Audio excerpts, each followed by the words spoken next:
Hello and welcome to the Cup of Tri Triathlon podcast. We're brought to you every week by our sponsors oxygenaddict.com, triathlon coaching, and fueledbycake.com. I'm joined by my wonderful co-host Helen Murray, who is hot off the plane from the World 70.3 Championships in Zalambzi, Austria. Helen, how are the legs feeling? Hello, Rob. They're feeling fine. I'm moving. I'm moving okay, and they're feeling. They have some beautiful, crazy tan marks going on because it was pretty hot out there. But no, legs are feeling all right actually. So it's all okay. That's good to hear. You had a good weekend away, did you? Oh, it was a magical weekend, and it was. You know how the weather's not been great here, and you've sort of probably people have started. It sure has not. But you've been putting the heating on. Well, out there it was like a blooming oven. It was really, really hot. It was sort of 30 odd degrees for the actual race. But to be honest, in a way, I think I would have preferred that compared to raining and cold and horrible, because it was just stunning, mountains and clear blue skies and so picturesque. And had it been raining and grey and miserable, it wouldn't have had the same effect. So yeah, it looked awesome. Yeah, I tell you what, the pictures that I've seen that people have been sending back, it just looks absolutely unreal. I'm desperate to get over to that area and go on holiday with the family at the very least, because it's just photographs people are sending of just like standing around at the start and stuff. It just looked completely inspirational. Is it just the most magical place you've ever been to? The lake was absolutely, to swim in is probably one of the, it was so nice. It certainly beat Salford Keys. It was clear. The temperature was around, 20 degrees, I think, for water by the weekend. So it was just perfect. And you sort of got in there and you'd be breathing and you'd sort of having a little glimpse of the mountains and the sun in the background. And yeah, it was absolutely inspiring. Oh, that's ace. That's why we do it, I think, at the end of the day, isn't it? Those races that you do in beautiful places where you end up popping your head up and thinking, oh, wow. And you almost miss your breath because the scenery is so stunning. Yeah.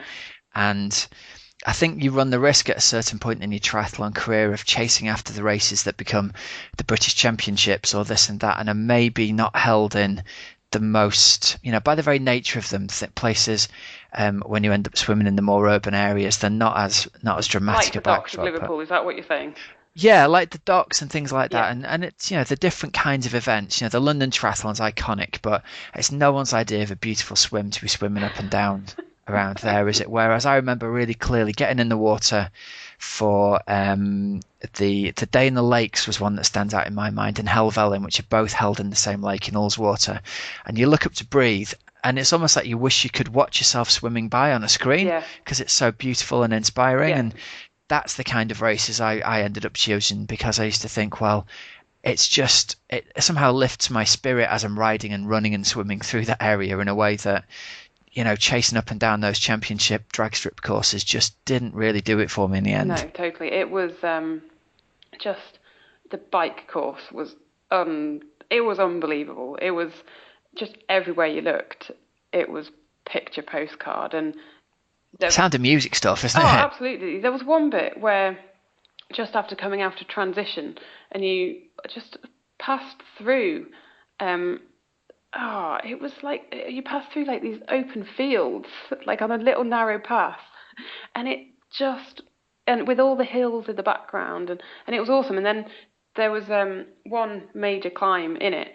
And halfway up that climb, there was a sort of church hanging on it felt like it was hanging on a cliff top on the left-hand side. And yeah, it was just incredible. Really beautiful. Wow. Cool stuff. Now, listen, I want to come back to you and your race report and your race experience later on. And so I'll tell you what we'll do. We'll go through the results from this week's triathlons first. And it might seem a bit unnatural, but we'll come back to you at the end, because I want it to be a proper section, because I think pretty damn amazing achievement qualifying for the 70.3 Worlds, and I want to get the age groupers' point of view on the whole thing, separate to Helen Murray, the journalist, reporting on pro events. So let's kick off the results of the main race. I'm going to go, if it's all right, although it's sexist, I'm going to go with the men's results first this time. And from reading the reports on the different websites we've seen, I tell you what, we're shaping up for an amazing Kona this year because the big guns were out and they were blasting. And I think we said last week, do you remember, we finally feel as though the 70.3 Worlds has got that same kind of cachet where all the major players are going to kind of smash each other 6 to 8 weeks out before Kona. Yeah. And how about this for a set of results? First place, Jan Frodeno. Second place, Seb Kienle. Third place, Javier Gomez. Fourth, the dark horse Bar Aeronauts. Michael Rayler in fifth. Andy Bockre, Jan van Berkel, Tyler Butterfield, Andreas Dreitz, Albert Mollins. I mean, you haven't even got guys like Tim Reed and Joe Gambles and Jesse Thomas and all these guys outside the top 10, but that is a proper quality world-class top 10 field, isn't it, right there? Oh, it was just incredible. The names, when you look down it, you're thinking, wow.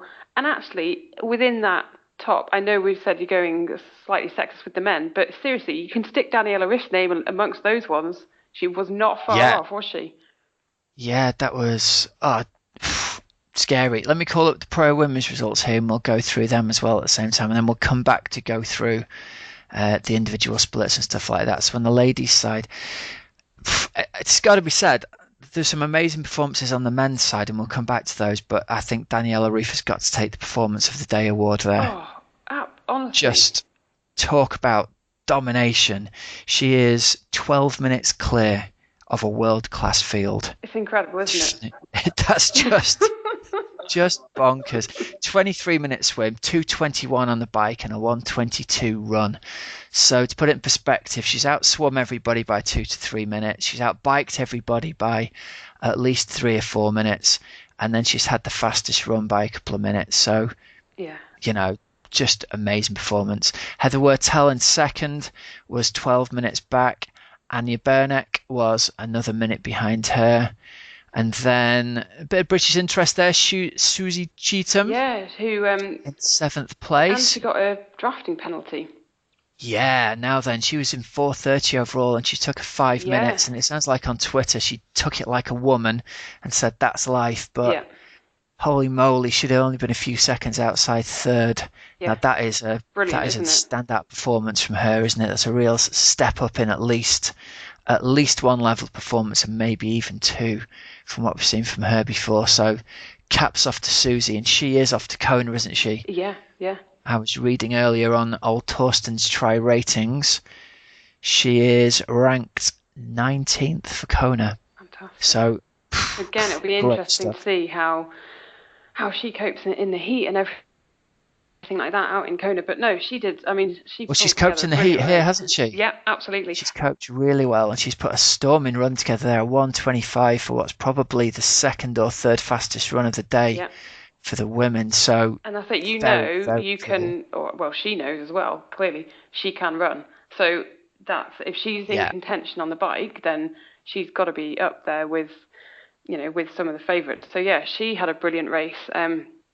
And then lead pack swimmer, and she's obviously her bike time's a bit down, but she'd have done a 2:29 if she hadn't had that penalty. So, she's only a minute or two outside Heather Wurtell and Magali Tisseret. Yeah.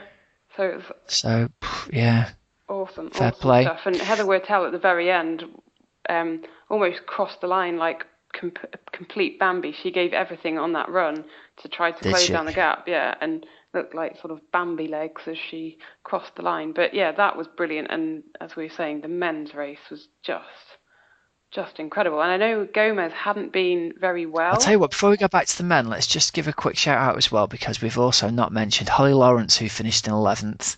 Again, big step up in performance for her, and that's a real feather in a cap, isn't it? 11th at the World Championships. And Emma Billam in 10th, who is of British descent, isn't she? Yeah, she races for parents, but lives in Switzerland, grew up in Switzerland, and she says after this race, so she was 10th in 4:31, so just sort of 40 odd seconds behind Lauren Barnett, and just literally she must have had a sprint finish with Holly Lawrence at the finish, because she finished sort of 7 seconds ahead of her, and she said she was as surprised as anybody to finish 10th. She really was not expecting it, so that was awesome from her. She won the 70.3 in Petraea, earlier this year, so out in Malaysia. So again, clearly can cope. Can cope with the Yeah, heat. yeah, and Interesting. that makes a big difference, doesn't it? It does, definitely. Now, not the race that Emma Kate Lidbury hoped for, unfortunately. She did a pretty good swim and bike, and then she said she just melted on the run. So she came in 21st. Paris Edwards came in 23rd. Yeah, and I think again Um, with Paris, I saw her just before the start, and she said that she had a bit of an injury, and maybe possibly shouldn't have even been racing, but because it was a world championship, she was there, she had to give it a go, and she had come off her bike just the week before, so had a really, really sore arm. So I oh, think, bless her. so I think that would explain her run time. She did a 1:41 run, and Mm, we know she can run faster than that. And I think now she's going to concentrate on getting her body fixed, so then oh, she's fresh to bless go her. again. But yeah, absolutely, really good, some really good performances in there as well. Bad luck for Jodie Swallow as well. She apparently had a blowout the day before the race. She went out to check out the hill, and coming down the hill, she blew out the puncture and just stacked it totally. So she started, and obviously wasn't a usual red hot swim, although still lead pack, but body just locked up on her, Oh, according to the results I've read. So get well soon, Jodie. yeah, definitely. And it wasn't the only blowout. Apparently, they had about 20 tyre blowouts coming down on the descent. Oof, that's Um, not what you need, is no, it? so that would be pretty scary. Especially when people are racing flat out on the edge as well. It's a Exactly. what kind of descent was it? Was it Steep. Oh, no, fast and straight? no, hairpins. Oh, really? Yeah, so sort of steep with switchbacks and a couple of hairpin bends. So it really would not be the kind of descent that you'd want to blow out on. Loads of highly motivated people, type A personalities on tri bikes with almost no handling. Yeah, Oh exactly. boy. Yeah, so it could have been very messy. And I heard of, I think, one or two stacking it maybe the day before and a couple of broken arms. But Oh, yeah, they did have red mattresses on a couple of corners. oh really? As Yeah, bad as yeah, that? yeah, Oh, scary business, man. yeah. Now, reports I've read had our man Sebastian Kienle actually holding himself back on the hill. So the same advice I gave you, he was giving everybody else hells. He said, and I quote, everybody blows himself to bits on the climb and I decided not to. So he really drilled it over the second half of the course and made his time up there. Wow. It was Andres Dreitz went off the front, wasn't it? He did a Yeah, he did. 2:07 on the bike, absolutely blitzed it. And I've seen some photos on Slow Twitch, and he just looks. I've never seen anybody outside of a Tour de France time trialist look like that. It's the classic kind of David Miller round aero helmet, head down, buried between his elbows, not looking where he's going. So an absolutely amazing time. But then paid for Obviously, it on the he's run, didn't he? Because paid for it on the he did a run. Yeah, 1:24 run, whereas the yeah. fastest run split of the day came from Bart Erinaut, who did a 1:14. He's consistently been up there with the fastest runs. He's done some scorching sub 240s at Ironman races. He was my outside pick for Kona last year, and I still think if it goes right for him, he's an absolute force to be reckoned with. His swim was really weak last year, if you remember. Looking at him now, 25, 38 he But swam, he's so he's still, given yeah, away three it's three and a minutes. half minutes. So when you look at the overall results there, he's 3.5 minutes behind Seb Kienle in second. So again, that swim has just cost him. He's still a world-class swimmer, but he's Absolutely. just not, But you've got just to be, not if you want to quite be, there. yeah, if you want to be on the top of that podium, Yeah, you need to get it down a yeah. minute or two. So believe it or not, we have this interesting situation where, and this would honestly put ice down your spine if you're trying to win Kona this year. Seb Kienle recording the second fastest run. So known as the super biker, he's also proved that he's not just like a crazy psycho biker who'll lay it all down at the expense of everything else. He's measured his bike effort here. He's gone 2:09 on the bike, which is, probably second or third fastest split of the Yeah, day. yeah. Really close to Jan Frodeno and really close to Andy Bocchara. But he's then produced a 1:15 run, so he's outrun Jan Frodeno by a minute. However, hats off to Frodeno, who's timed it to perfection.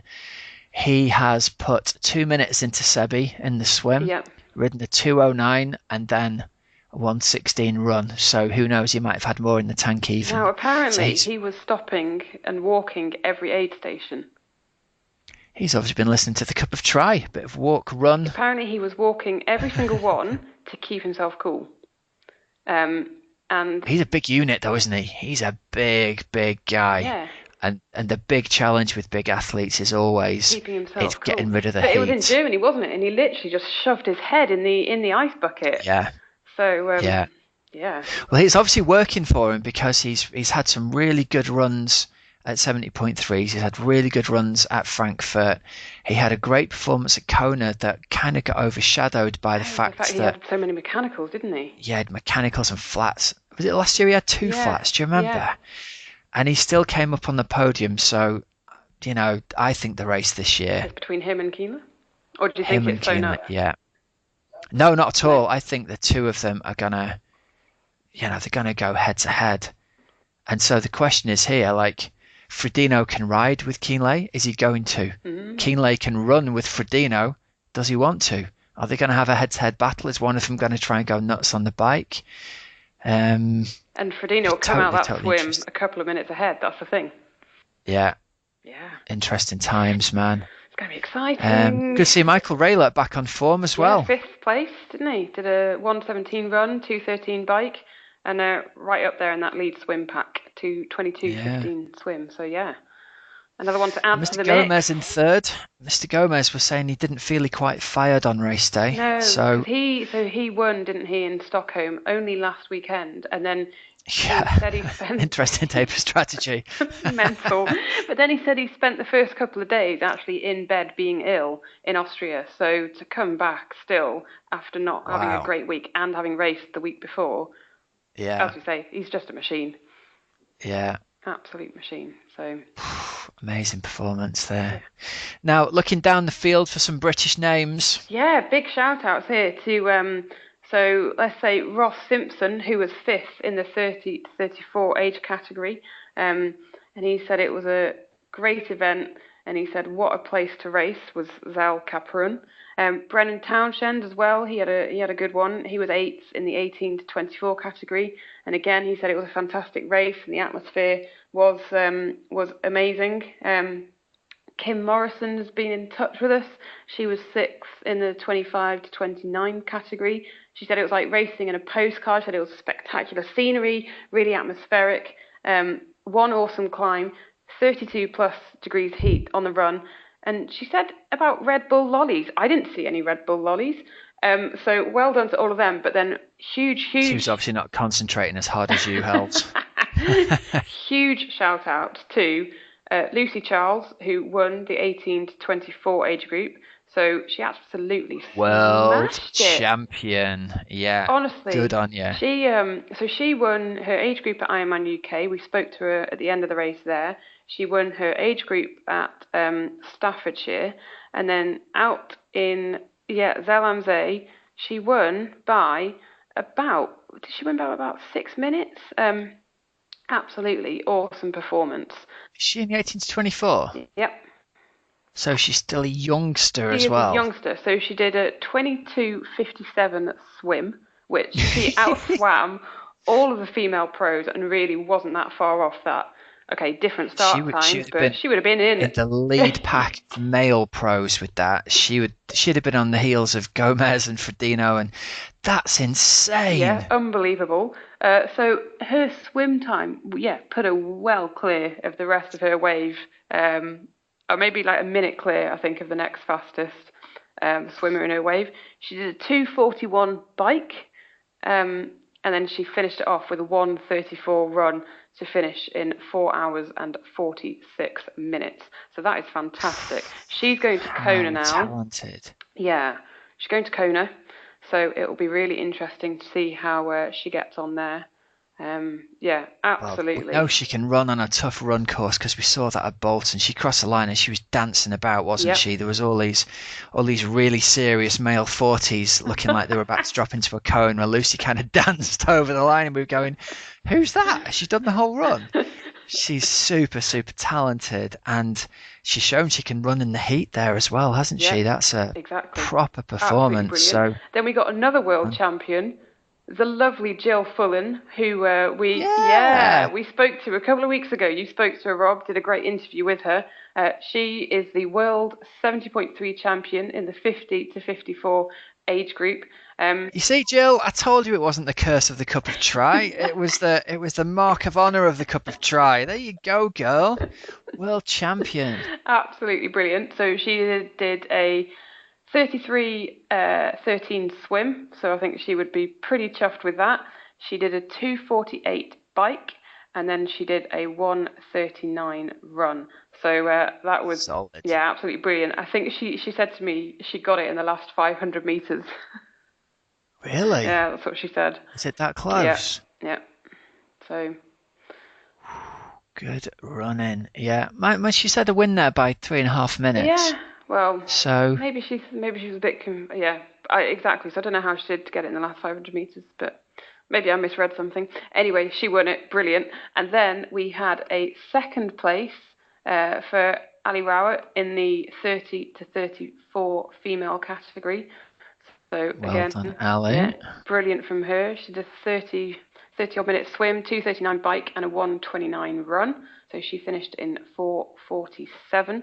So absolutely brilliant. And then we had a third place for Jane Hanson in the, I want to say, and I think I'm correct in saying, the 45 to 49 female category. She did a 5:08. So some really, really good performances there from some of our GB women. Good stuff. And we also need to give a bit of a shout out to old Howell Davis. Howell is making his comeback into triathlon. Old buddy of mine. He raced the 70.3 Zalamzi race the day before the World Championships. Yeah. And he finished second overall and took the age group win, despite having his bars come loose on the bike, having a puncture. The whole deal. I mean, his blog report is fantastic. If you guys want to read a well-written blog report, go over and check out howldavis.me. His bars came loose coming out of transition when he hit a big bump. Oh, honestly, there was this bridge which it might not have been the bridge that caused. That's where he punctured on the bridge. He said in his race report. It was ridiculous. Came howling down, whammed into it, punctured. Bars came totally loose. He thought it was game over, but he managed to hold it together. Great. So well done him, eh? And he got in touch with us. And Rob, you're going to have to say this in the way that he would have said it. But he said a very good event, and then he says one climb doesn't make it hilly. That's Hal for you. Hal will have spent the previous 2 weeks climbing every mountain in Austria on his bike. So one 35-minute climb for Howell does not make a hilly race. 35 miles worth of climbing doesn't make a hilly race for Howell. He's a pretty special character, that guy. So well done to you, mate. Good stuff. Right, come on. Let's move on to other race results. Around the UK this weekend, we had nice weekend of 70.3 racing, actually. We had first up the Rubicon triathlon. Now we've had the lovely Mark Livesey and Caroline Livesey on, the organisers of this race. So the Rubicon was on, and it was taken out by none other than, it was always going to be, wasn't it? Yeah. The mighty young Joe Skipper. Yeah, he did it in a 3:51, didn't he? 3:51. So Mark wasn't lying when he said it was going to be a fast course. Swim doesn't look that speedy, like 28-minute swim for Joe, but then 2:02.41 on the bike. But Brian Fogarty he did a 2:02.19. Yeah, Brian Fogarty outsplit him. And hold on, as did Lewis Eccleston, 1:58.32 on the bike. Wow. Great racing there. That is interesting, isn't it? We're going to have Skipper on in the next few weeks, so we'll have a chat to him about that. And he's rounded it off with a 1:17. So Joe Skipper takes the win, Brian Fogarty in second, Carl Alexander in third. And then over in the ladies' race, I'm going to scroll down here, Hells. Catherine King took it out. Yep. 4:37. Claire Shear-Simmons, who we had on last week, 4:42. And then in third, Kerry Oldfield, in 4:48. Yeah, and So some some good really, really racing good. And there. Catherine King was in touch with us. She said it was a brilliant weekend all round. She said there was a relaxed atmosphere for the race. It was a great kids race and the fab Rubicon course too. Joe Skipper mentioned the awesome footbridge. So I think, and then Mark had said that the kids loved the awesome footbridge, and he said that he caught a few of them cycling down it in the dark with their dad. Hashtag brave. Nice. Hashtag brave. Nice. And someone else, Alan Prentice, told us that the run over the footbridge was something like out of Tough Mudder. So I wonder whether it was one of these hastily put together kind of scaffolding type affairs. We'll ask Skipper next week when we get him on, find out what the story is there. I don't remember a footbridge when I did it a couple of years ago. So. Well, maybe they've had to put something up to get over something or other, hey? Yeah. A road or something. But it sounds like they had a really good event up there, and about the kids race as well. Some really positive feedback, so that's great. Yeah, it sounds like a good festival event, doesn't it, that one? Definitely. One for the calendar. They also had the Olympic distance race, the Trident on, which was taken out by Alex Foster, who's taken out in 1:57, so another fast course there. Jack Hindle in second and Scott Wiseman in third. Donna James took out the women's race in 2:18. Natalie Beatty in second and Helen Drew in third. So looks like a fun weekend of racing. Good stuff. And then there was another, they had the Vitruvian going on as well, didn't we, this weekend? Yeah, no, I read some reports of this that apparently a few of the lead guys have been disqualified from this because of dangerous riding. Oh. So what that means, so whether or not the results I'm about to read out here are correct or not, whether they're going to be changed and people are going to be DQ'd, but it formed the inter-services race-off thing, the national services race. There you go, the championships. There we go. And a couple of the guys from there were disqualified. So I'm guessing the results I've got here are the correct ones. Taken out by Richard Ebbage from the Royal Navy in 4:02, Dan Sims in 4:10, and Ben Terry in 4:11. Female race was taken out by Kelly Murphy in 4:35. Second place, Melissa Dowell, 4:40, and third place we had Emily Davis. And I don't know if you noticed this, but we had a resurgence for young Rob Wilson from Nuts for Tri Club made his reappearance here. He's got his back together and he went down having spent ages working on his swim. He had a horrible swim and then one of his best biking runs in a while to take third place in 45-49. So good to see you racing again, Mr. Wilson. Well done, sir. Brilliant. Love it. There was one other big race going on in the UK, wasn't there, this weekend? It was the Xterra European Championships. Yeah. And Jackie Slack was our home favourite, wasn't she, for this one? Yeah. But there was another home favourite who won. Leslie Patterson actually took the win. Oh, of course. I always think Leslie Patterson's an American, and she's not. She's Scottish, isn't she? She lives in the USA, doesn't she now? So she won the women's race in 2:54.26. Sorry, Leslie. Ahead of Renata Bucher in 2:55, and then Jackie Slack took third in 2:56. Ruben Rizafa won the men's race, 2:29, just 25 seconds ahead of Conrad Stoltz, who I think that was his last race. And then he's finally retiring. Yeah, and then Jackie's other half, Ben Allen, was third as well in 2:30. So the race report I read said, firstly, it absolutely British weathered it down the night before, so the course was wet and muddy and sticky and slippery. Which is kind of just what you want, surely, for the Xterra. Absolutely, just what you want, isn't it? Now, Conrad Stoltz has dominated this event for 20 years. He's like the undisputed king of it. And Ruben Rizafa is the new kid on the block who's come from a world mountain biking background and has been nipping at his heels and beating him here and there. And they were head-to-head, shoulder-to-shoulder the whole race. And with a few K to go, Conrad Stoltz's shoe got stuck in the mud and he had to stop to grab it. And old Ruben, he says in the quote, and there's obviously no quarter asked for or given here, saw my chance and I went for it. And he's put 20 seconds into him to take the win. Conrad's like, well, that's racing. That's amazing. There was something to do with Conrad Stoltz actually set his watch on South African time. So he turned up an hour early, apparently. Oh, is that right? Oh, you don't want to miss a lie-in, do you? No. You can't imagine it was an early night at the best of times anyway. No, that's brilliant. Awesome. So yeah, no, excellent. And I don't know, it looks again, Rob.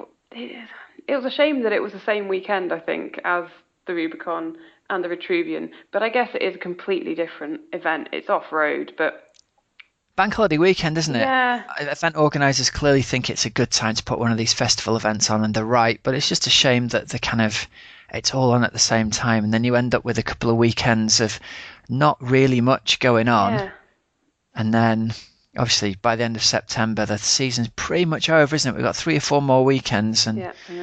kind of game over for us by that point. Yes, it's a shame that it was all happening at the same weekend, and you know the Xterra European Championships was probably never going to be able to compete with the 70.3 World Championships, was it? So Yeah, bit of a shame. that's absolutely it. Now then, did you find out how our friend Eddie Brocklesby got on at Ironman Vichy in France? Big news here. Go on. Eddie Brocklesby finished Ironman Vichy. Yes. So she is in she's 71. That's and she finished in 16 hours and 6 minutes. The woman is an absolute machine. Hour to spare. Yeah, she's brilliant. So yeah, she's so pleased for her. She's got 15 more years left in her yet. Eddie, you're a legend.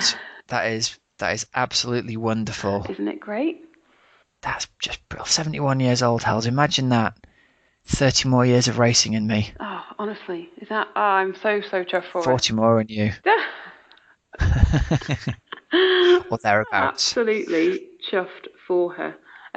Yeah, with an hour to spare. So if you haven't heard our interview with Eddie, I thoroughly recommend. She was one of the earlier ones we did, so just scroll all the way back through the pages on oxygenaddict.com/podcast, and you can find the interview there. So essentially, she didn't start running until in her 50s, and she was wasn't she trying to become the oldest British woman to finish Ironman Lanzarote this year? Yeah. Sadly, she didn't quite make it. So clearly, Vichy was the next one, and she absolutely smashed it. Oh, I'm so chuffed for her. That is fantastic. It was episode 6. I've just pulled up the show notes here. She's just a legend. She's done like the race across America. She's been to Kona. And I've written at the bottom here, and I'd forgotten this. Warning, this podcast contains audio that might seriously motivate you to get up off your arse and do something. It also made Coach Rob cry a little bit. Yeah. She is such a great character. Yeah. We'll definitely have her back on and find out about this. And she would. So I wonder if she'll go to Kona. She'll have a slot, won't she, if she's done that? Well, when would the cut-off be? Because would that be for next year now? Do you know, I think the cut-off is... I think that Vichy this is weekend. Is it for next year? year? I think it's for next year. I think you're right. Yeah. I think you're right. Yeah. But the good news is she won her age group. She was the first over 70 female. She might have been the only over 70 female. I can't see that far down the results, but even if there was another one, they clearly didn't finish. So yeah, absolutely brilliant. Good stuff, man. Vichy sounds like it was a hot race. We had our buddy Pete Price was racing out there. He tweeted me afterwards that, boy, it was another hot one. Pete's got this knack of turning up to races that are like running in a sauna. But he's chilling on a beach somewhere now with a nice cold beer. So well done, Pete. As Ironman number 7 for him. By the way, yeah. She did a 5:51 marathon. Not shabby. Really not shabby. And I'll tell you what, I'm gonna give you a bit of a history lesson here. You probably won't remember this because you were still a young pup at the time. Have you heard of a lady called Natasha Badman? Yeah, because she was racing Vichy, wasn't she? She was. She is like 6-time Kona champion from back in the 90s. She was the super duper champion of champions in that decade. Yeah. She used to ride this unbelievably sleek aerodynamic one-off cheetah bike, it was called, that basically didn't have any handlebars on it, if you can believe this. It just had like aero bars out the front. Awesome. And no like bull horns on. Yeah. So, and God knows how she used to ride it, but she's just a legend. Anyway, she's 48 now. Yep. She led the women's race the whole day at Vichy. until like a few miles to go on the run where she got caught.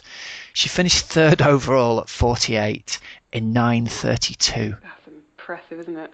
Swam 103, biked 4:56. I think I need a lesson or two from her. And then she finished it off with a 3:25 run. 3:25 run, having all kinds of problems, it says. So she was known for she was like the Chrissy of her day. She used to run with this massive grin on her face. She's just a legend. And I think her last race at Kona, she crashed into something and broke her collarbone. Then got up and carried on. Well, yeah, they rode a bike off totally as a proper full-on bike crash. They strapped her up, and I remember this so clearly. It must be from like 2004, 2003 maybe. And the footage has got like her and a coach and two other guys putting her onto another bike, this borrowed spectator's bike with her shoulder all strapped up. She couldn't like stand up straight, and they put her back on this bike and she tried to continue riding. And you think the mental drive of a person like that to want to do that? Most people, you break a collarbone, you're not getting back on your bike or even anytime soon, let alone to face down the back half of the Queen K and then a marathon. But it's so great to see her back competing again. That's amazing. She is, wow. I still think Eddie beats her on inspiration. I think they're both very inspirational for doing those things. But no, all round, yeah. Eddie wins, definitely. She's just... Well, it's a race of inspiration, isn't it, that one? Totally. So, good work all round. Brilliant, yeah. Well, that's the end of our results, I think, for this week, by the look of things, isn't it, Hels? I want to know about your race. Tell us how the experience was for the World Championships as an age grouper. Tell us everything about it.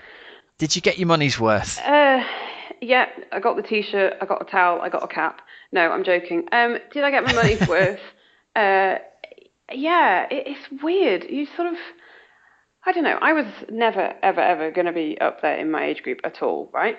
And you soon realise so many things kind of go through your mind in the days leading up to the race itself. And at some points you're thinking, this is just mental. This is like materialisticness gone mad, because everybody would have had, well, pretty much everybody would have had a tri-bike. Like, the amount of money in that transition area is just bonkers. And in a way you sort of think, well, this is like, for me, it was very much an experience. And like, I have no intention to even try to go to Australia next year. I'm not bothered, sort of thing. Right, okay. Right? But with it being Austria and kind of on the doorstep, and it seemed like a good challenge to try to get there.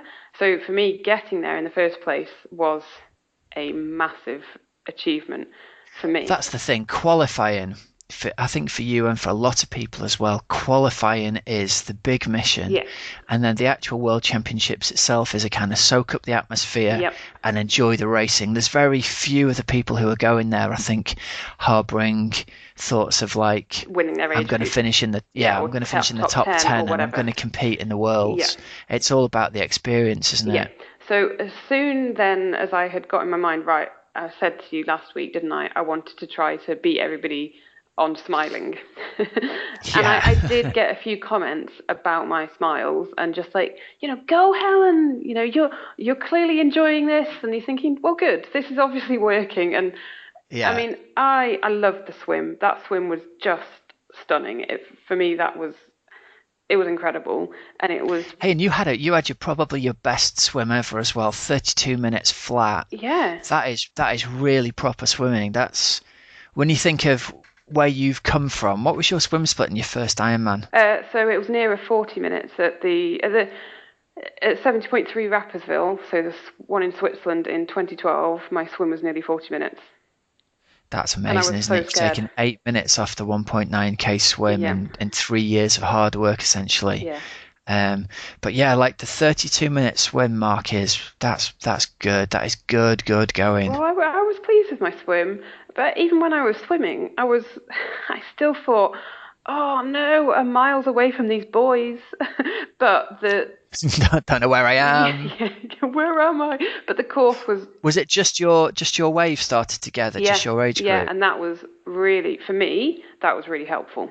I because bet it it was, wasn't, yeah. it just meant that there weren't too many people to get mashed up in at the very beginning.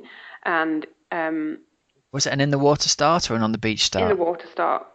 Cool. And yeah, the course was marked every sort of 100 meters or so. There was, I think it was about every 100 meters, there was a buoy. So for me, and I've said before, without my glasses, it was a lot easier to sight. Yeah, Whereas of at course. Staffordshire, it was really choppy, and I just I couldn't see any buoys.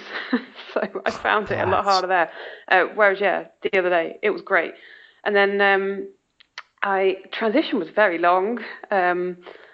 So it took about 5 minutes in T1. But when I got to my bike, I was like, oh, yes, there are still a few bikes around me. This is good. And it was funny actually as well, how they racked everybody. And I was racked near the Mexicans, who I would have, because I qualified in Mexico. So they must rack you. And Oh, according according to the to where rate, you win your yeah, slots. yeah, because That's interesting. I was next to the Mexican girls. But I was out the water ahead of them, so that was really good. And then I don't know what happened on the bike, but I just did not have a good bike leg at all. I really don't Yeah, know what now happened. did you feel you were in control I just as you were riding? I just felt like I just felt like I had nothing, or I felt like I was really Really? trying, but I wasn't going anywhere. I felt like I was going backwards, and Yeah. so I can't really explain that bike one because then surely if my legs had been that bad, then I would have struggled to run, and I didn't struggle to run. So I don't know. I'm a bit confused by the bike. Um, when I got off the bike and into transition, I felt a little bit, when you get off and you think, oh no, this run's going to be dreadful. My legs, Yeah. oh no, I can't even walk with my bike. But as soon as I started actually running properly, I felt good. And I was like, right, okay, come on, do this. And I actually, yes, it was horrible. Yes, it was hard. Yes, it was hot. But I actually really enjoyed the run and I was smiling like a fool and just trying to keep cool.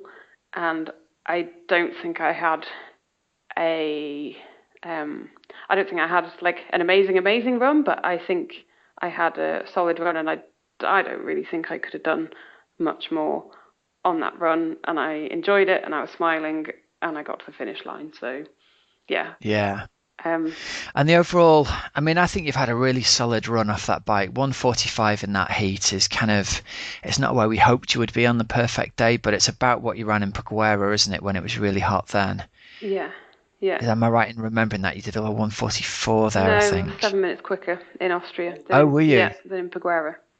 So you were even faster than when you were in Yeah, Peguera.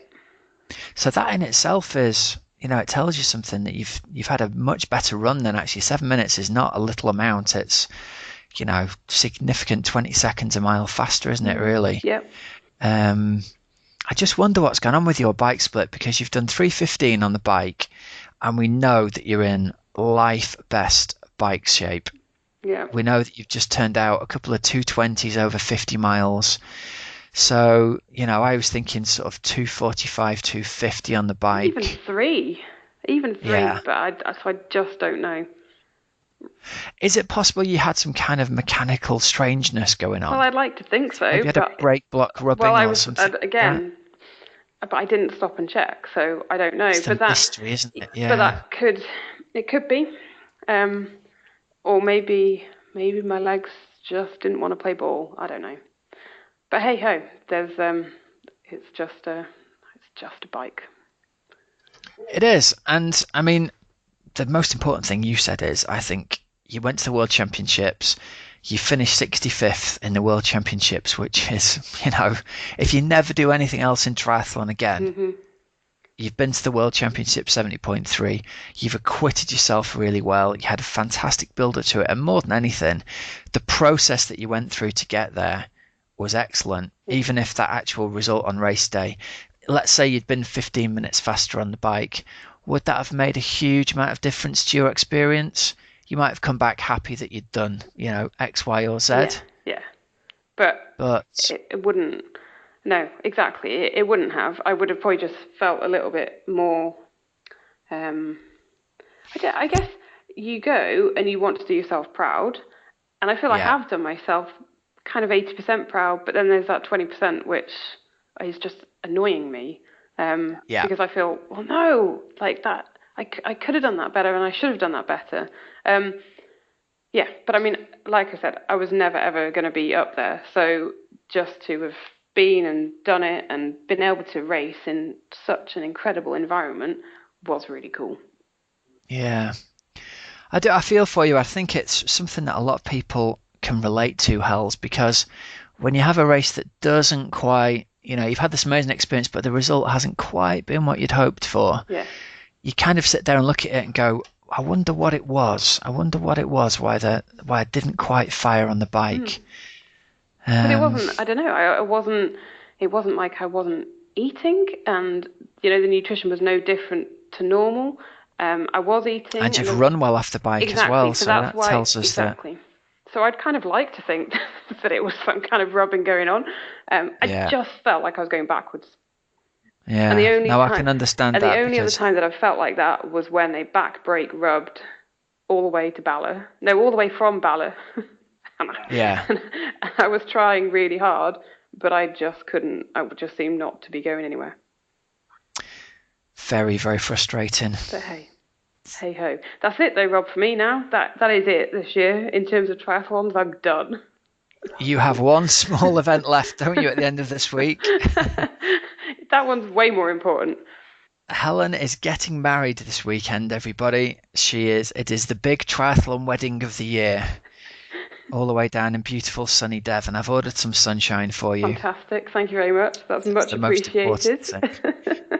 Have you seen the forecast? It's cloudy. That's good. Like it doesn't look like it's going to be chucking it down. Yeah, that's what you want, isn't it? Exactly. So You want it to not rain. no, exactly. So The photographer can do stuff with the photos if it's not raining. They can do nothing if it's belting down. I chose not to wear my post-race T-shirt, and instead I wore my hideous pink T-shirt. I saw that. Yeah, Which this girl's getting this married. girl's getting married. Way more fun. Absolutely. And I bet there weren't many other people doing world champs and a wedding in the space of 6 days. Yeah. So just the small factor now, isn't there, of getting yourself sorted out for the wedding and getting all the final preparations done and Yeah. That's fine. No worries for a lady of your talents. It's all in control. It's all in control. Oh, cool. Well, listen, I had better let you go. You better go and get yourself planned and get you something old, something new, something borrowed, and something blue ready, hadn't you? On it. Next week, Helen, for some reason, won't be podcasting the day after her wedding. So I've arranged a super stand-in. Helen, I've got Mr. Joe Skipper available to do a bit of interviewing and a bit of standing in. So we'll see how that goes. Brilliant. Enjoy it. He's currently at home right now practicing his reading of results out to make sure he gets it to your usual high standard. Fantastic. And a little bit of give Rob a bit of stick. That's kind of the way forward as well. It is. You're going to have to prime him on giving me some abuse to actually get out of the door and get something done. Yeah. Here's my injury update, Helen. I managed to run for 5 minutes today. Excellent. I'm up to 5 minutes of running and 1 minute of walking. Still no Achilles pain. It could all be back on. I'm touching wood. This is good news. This is very, very good news. Yeah. Yeah. Brilliant. And isn't it stupid how your brain works? You know you have to be sensible when you're coming back from injury. But even after having done 4 runs in 8 days where I've gone 1 minute run, 2 minute run, 3 minute run, 4 minute run. At the end of the 4 minute run, I went straight to the computer and started looking at what races I could do. And convinced myself for a short period that doing the half Ironman at the end of September at the IRAS was not a stupid idea. Did you press enter?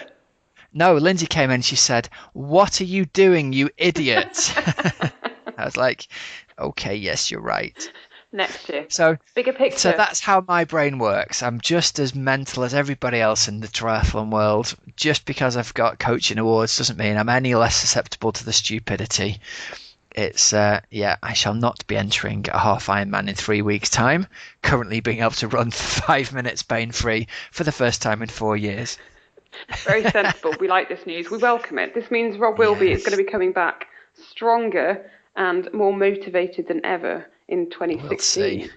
We'll see. And you might Could be happening, Hells. finally be able to do a couple of races. Yeah. Oh, Rob, one thing I didn't mention, go on. which we should mention, I